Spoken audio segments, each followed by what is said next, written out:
تعرف إن في حد قدر يوصل يأجوج ومأجوج ويشوف السد اللي بناه ذي القرنين؟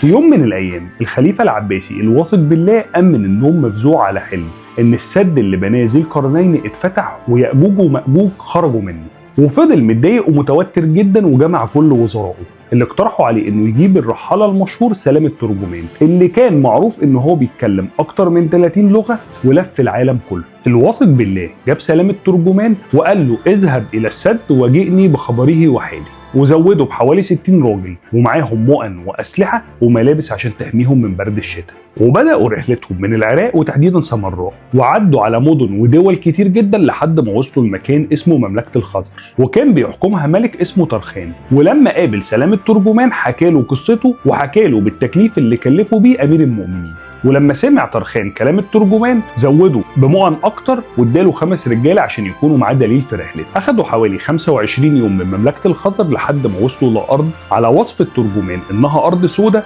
وريحتها وحشه جدا، وفضلوا ماشيين فيها لمده 10 ايام، وبعد كده وصلوا لمدن باين عليها ملامح الخراب والدمار.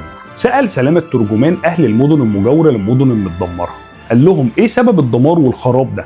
قالوا له ان دي المدن اللي دمرها يأجوج ومأجوج، ومن ساعتها الناس بتخاف تهوب ناحيه المدن دي عشان خايفين من اسطوره ان يأجوج ومأجوج يرجعوا ويقتلوا اي حد يدخل المدن دي.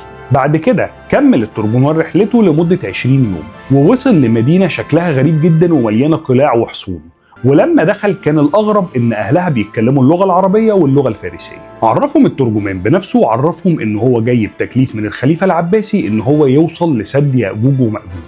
أهل المدينة قالوا له إن هم يعرفوا الطريق للسد وهنساعدك كمان للوصول ليه، وطلعوا معاه عدد رجال عشان يدلوه على الطريق. كملوا رحلتهم لحد ما وصلوا لمدينة اسمها أيكا، وبلغوه إن المسافة ما بين أيكا والسد رحلة حوالي 3 أيام.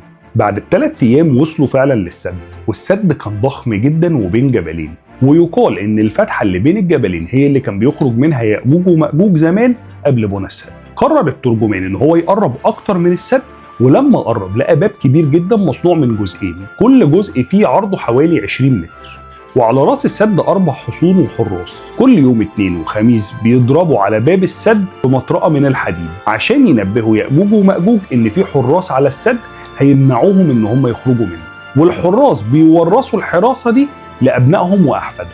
بعد ما اتأكد الترجمان من سلامة السد رجع هو والرجالة اللي معاه للعراق، والرحلة دي أخدت 28 شهر، ويقال إن في عدد كبير جدا من الرجالة اللي كانوا معاه في الرحلة ماتوا في الطريق.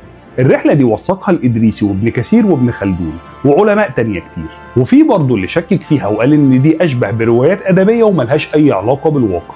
تفتكروا بقى قصة الترجمان حقيقة ولا فعلا رواية؟ بس يا سيدي وكده يبقى خلص الكلام. سلام.